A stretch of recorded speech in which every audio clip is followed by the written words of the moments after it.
ठाऊ वेजया जैसी माळा ते माळा ऐसीची देखीचे डोळा सर्प बुद्धी टवाळा उकी होऊनी का शुक्ती ते शुक्ती हे साच होय प्रतीती रुपयाची भ्रांती जाऊन या तैसी वेगळी वेगळेपणे प्रकृती जे अंत करणे देखती ते मी म्हणे ब्रह्म होती जे आकाशाहुनी वाढ जे अव्यक्ताची पैल कळ जे भेटली या अपाडापाड पडोने दी आकारू जेत सरे जीवत्व जेत विरे द्वैत जेत नुरे अद्वय जे ते परम तत्व पार्था होती ते सर्वता जे आत्मन व्यवस्था राजहंस तुम्हा संत सज्जनांच्या सेवेसाठी घेतलेली ओवी अध्याय क्रमांक 13 श्लोक क्रमांक 34 मधील असून 1136 पासून 1143.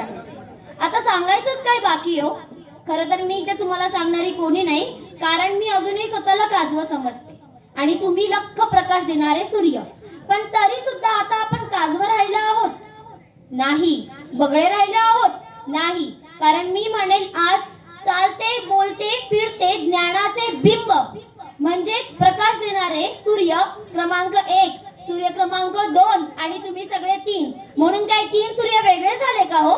नाही, प्रकाश पण एक, सूर्य पण एक. मग या गावात पडणारा प्रकाश असू दे नाहीतर आमच्या मुंबईत पडणारा प्रकाश असू दे, सूर्य एक आणि त्याचा प्रकाशही एक. मग आपल्या सद्गुरूंनी जर तसाच्या तसाच तो ज्ञान ते तत्व आपल्याला तसंच फॉरवर्ड केलंय, तर मग आपण का स्वतःला कमी समजायचं? उलट आपण हक्काने सांगायचं. काय सांगतात या ओव्या हो? सरळ सरळ लिहिलंय की ती शुकनलिका न्यायाप्रमाणे जीवाच्या मागे वस्तुतः लागली नसली तरी लागलेली दिसते. मग कोणती?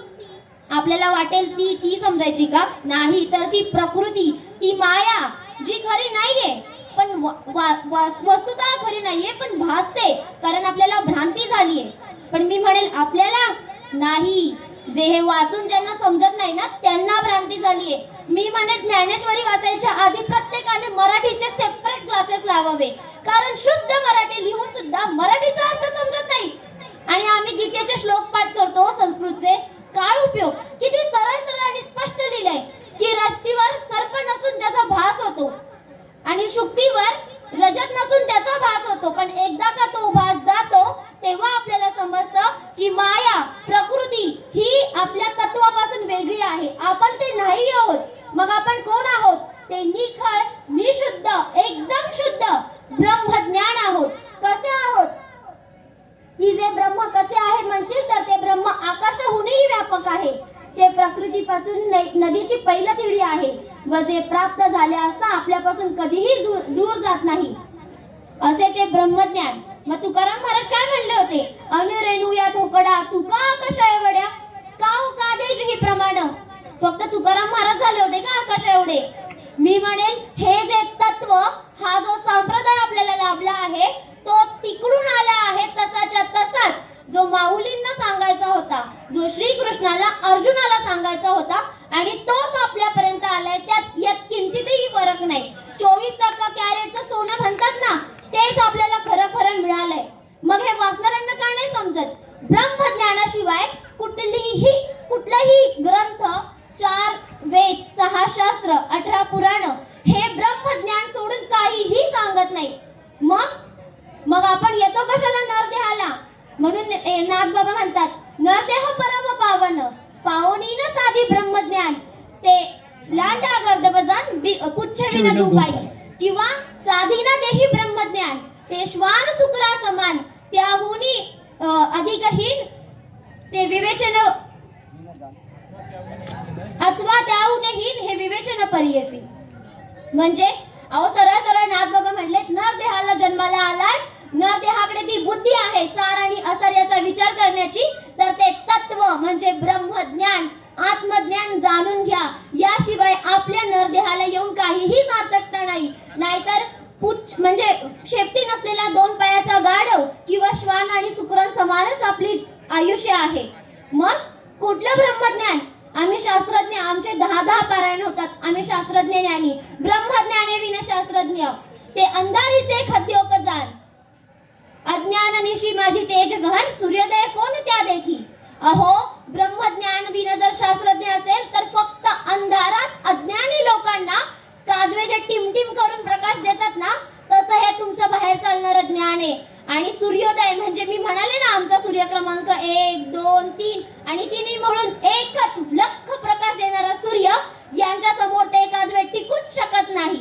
किंवा आम्ही कर्म टाकून संन्यासी बनतो. कशाला? देवप्राप्ती घ्यायला. कुठलं कर्म टाकतात? श्वास घ्यायचं कर्म चालूच असतं, भिक्षा मागायचं कर्म चालूच असतं. मग संन्यास घेऊन उपयोग काय? ब्रह्मज्ञाने विना संन्यासी ते नटाच्या ऐसे मुंडन त्यासी, सोकले मिष्टान्न भिक्षसी, वृता गेरुसी नाशिले. फक्त मिष्टान्न खायला भेटतंय ना आयतं, आणि ते नाटकात कसं खोटी खोटी मुंडन करतात, तसं फक्त नाटक चाललंय. नाटक खोटं वाटत असेल या सिद्ध करून दाखवू. आणि हे आपण हक्काने बोलायचं. का नाही बोलायचं? तुकाराम महाराजांना पण बोलायची वेळ आली की वेदांचा तो अर्थ आम्हासी ठाव, इतरांनी व्हावं भारमाती. का? त्या काळात कोणी ब्राह्मण नव्हते का? त्या काळात शास्त्रज्ञ वाचणारे नव्हते. पण का असं बोलावं लागलं? कारण त्यांना वाटलं ना की जे ज्ञान पुढे जायला पाहिजे ते जात नाहीये, म्हणून त्यांना बोलावं लागलं. मग तो वेदांचा अर्थ फक्त आम्हालाच माहितीये. आणि जर कुठे तुम्हाला काय वाटत असेल ना की तुम्ही असं कसं बोलू शकता, तर सत्य आम्हा म्हणी नव्हे घबाळाचे धनी, देऊ तीक्ष्ण उत्तरे पुढे व्हावयासी बरे. सद्गुरूंनी इतका अट्टहास करून आपल्याला दिलाय, तर आपण तरी का थांबायचं?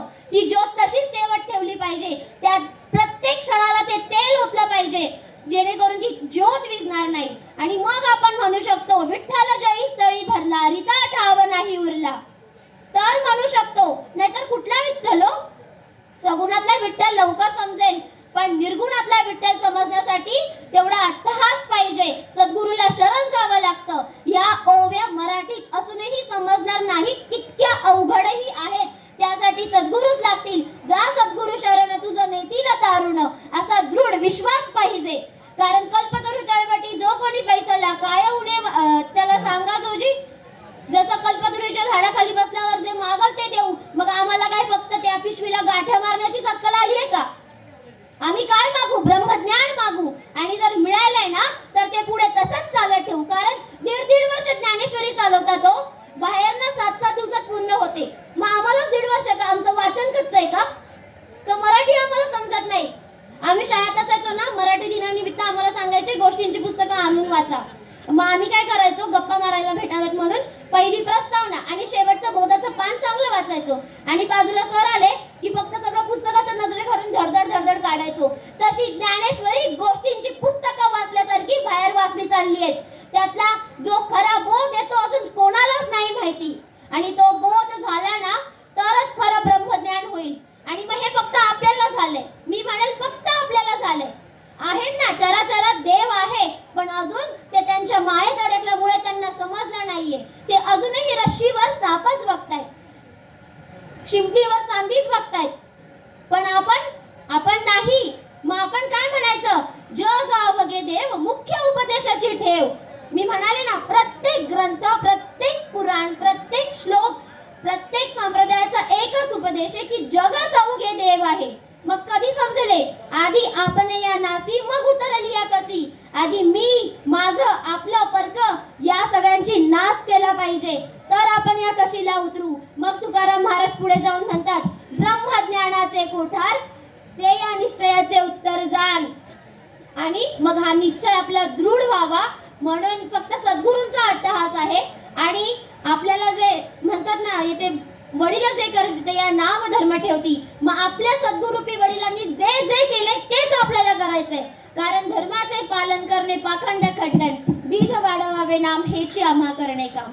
झालेली सेवा तुम्हा संत सज्जनांच्या चरणावर अर्पित करते. धन्यवाद.